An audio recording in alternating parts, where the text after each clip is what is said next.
Hey everyone, it's Aaron with CY Exotics. Figured I'd give everyone another update.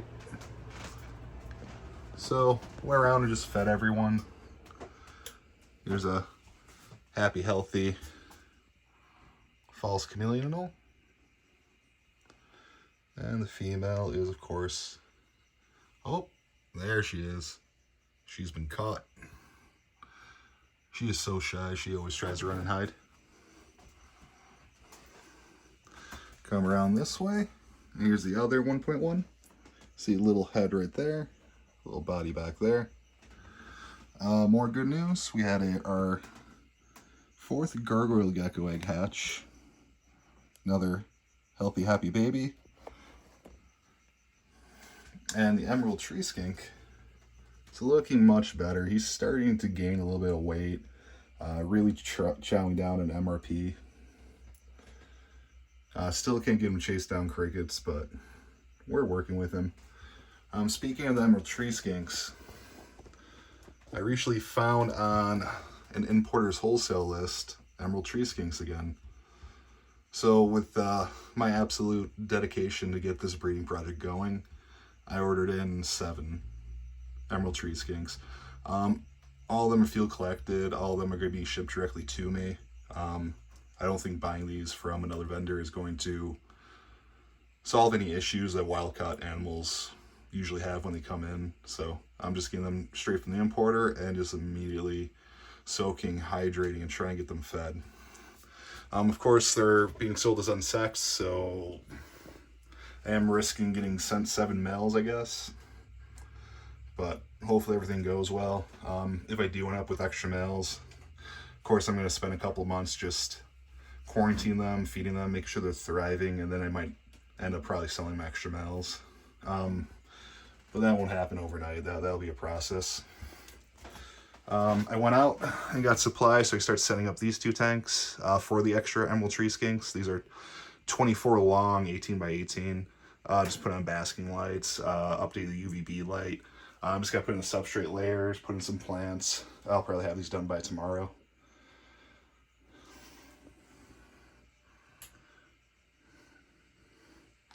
But next we just got to do some cleaning. I've been having a crazy busy day, so really just starting to feed stuff and clean. Fed all the snakes today. I don't know if they're done yet, so we'll wait till tomorrow before we do an update on the snakes. The geckos over here was just fed. I'm going to let them eat, and then I'm going to go through and clean them. Like I told you guys before, they are just poop machines. I did find another egg, which is really good. I have 3 pairs. Down here is where I have the eggs.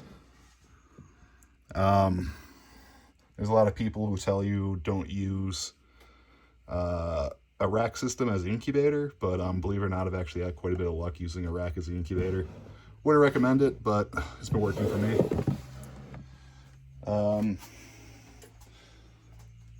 Yeah, I mean, we should show you guys probably a lot of stuff. So these guys are Malaysian cat geckos. I won't take them down right now, but they're doing healthy. They're doing well.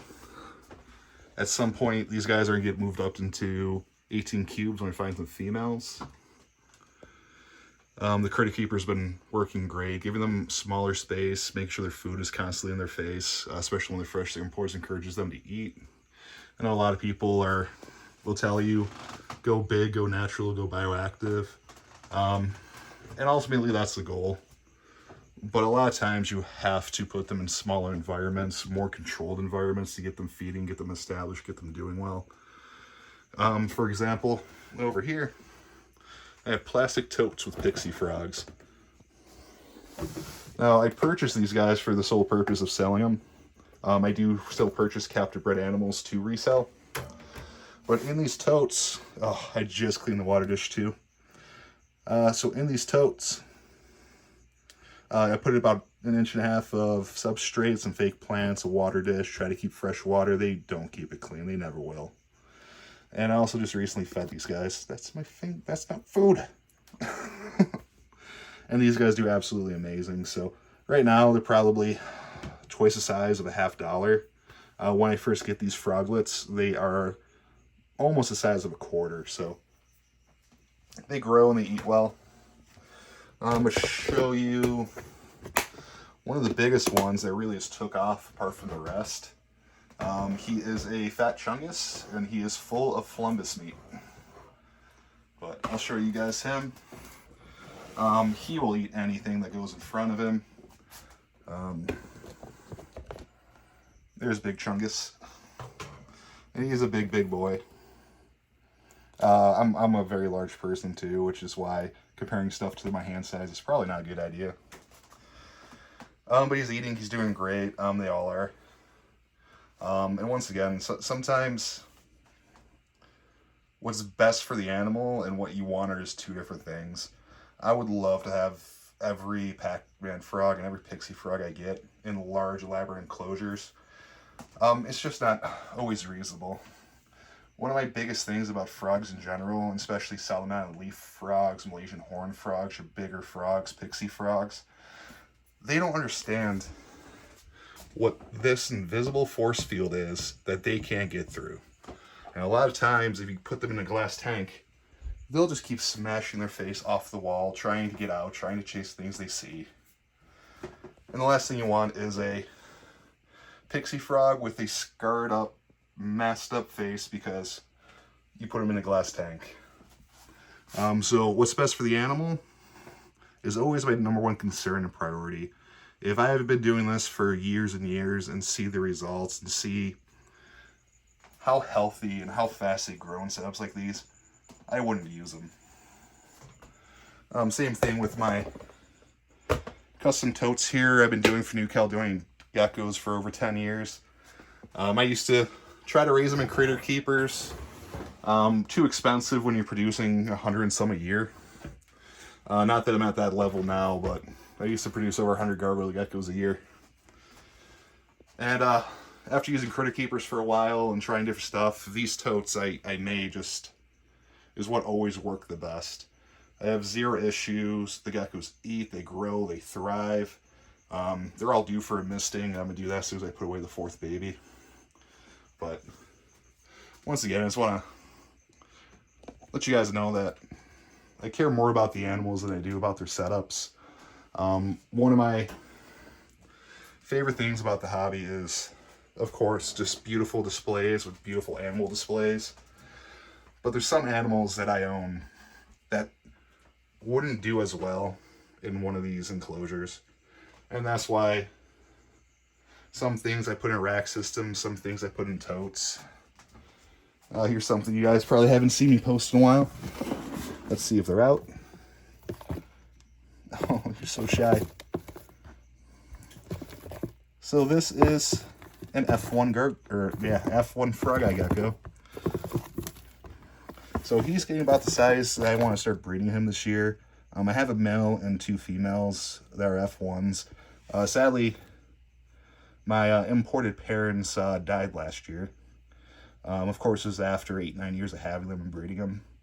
And, you know, I think that's a pretty good lifespan for a wild-caught animal. Not that I know actually how old they were. But these guys are my hope for another generation. These guys are going to get nicer displays. They're just being raised up in here until I put them together. Once again, my experience with frog eye geckos is they are not the worst on each other, but they can fight. They can injure each other. They do have the extra layer of skin. You show me your tail wiggles? Let me see those tail wiggles. Oh, there's the tail wiggles. These guys I haven't worked with a ton, which is why they're so skittish. But after a while, if you really work with them, you hold them, you pick them up, they do much better. And they love digging. They rearrange this whole tank. This is dry peat moss and sand mixed, but they turn it over so many times. It's insane how much they dig. And of course, I want to get them into bigger setups before I start to pair them, just so I can put in a lot of hides, a lot of decoration to break up sight lines, and make sure that if they do get into a scuffle, one of them can easily get away and hide and break those sight lines. And of course, when I introduce them, I'll be checking on them every 2 hours for probably weeks and weeks to make sure they settle in nicely. Yep. Breaking plastic. Then we come over here. I'm going to show you guys my display wall. I do have bigger plans for this display wall in my living room.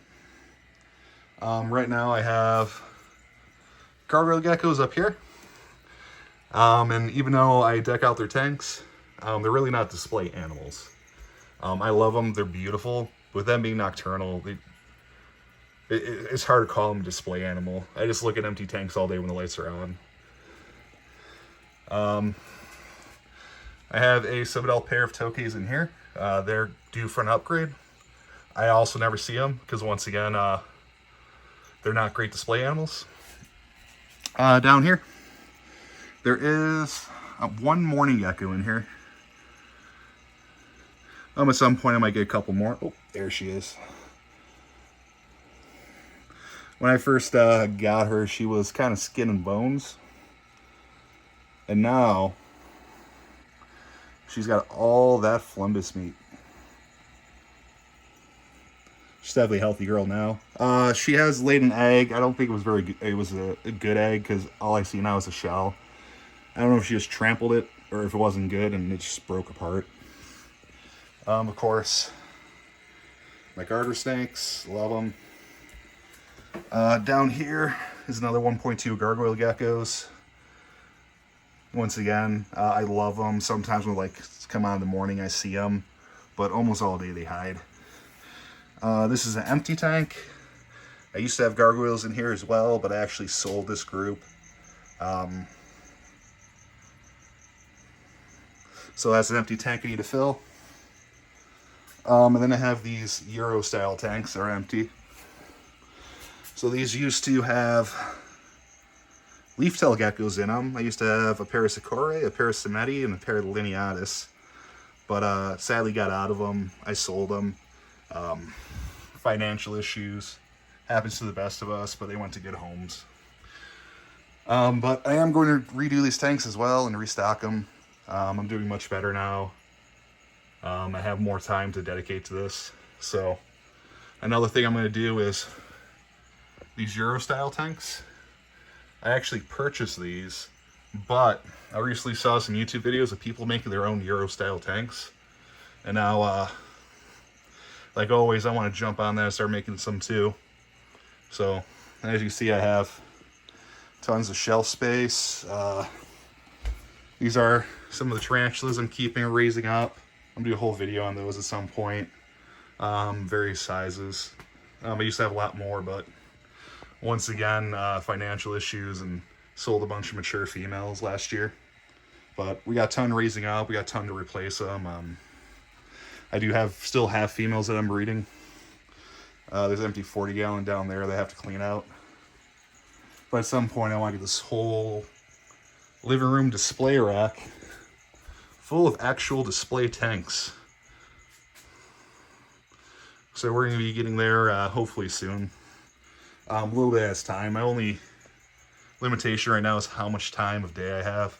I do work a full-time job. I do event expos on the weekends. And then I try to spend time with friends.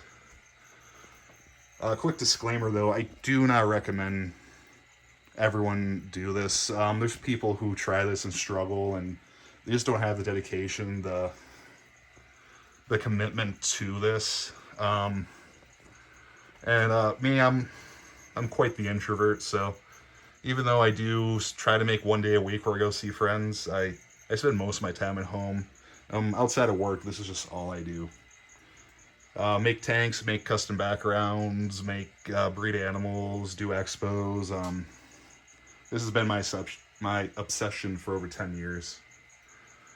But just something for you guys to think about if you guys want to start doing this. That I spend about 3, 4, some days even 5 or 6 hours after work just taking care of all this stuff before I go to bed. Oh, and my timers just went off. So these tanks are out for the night. Yeah. think I'll end the video here. I'll give you guys some more updates as they come. I'm going to do a tarantula pairing tomorrow, so that video will be up tomorrow. I'll talk more about tarantulas as well. But since my display lights are off, it's a good cue for me to start feeding off MRP and start cleaning tubs before I go to bed. Thank you everyone for watching.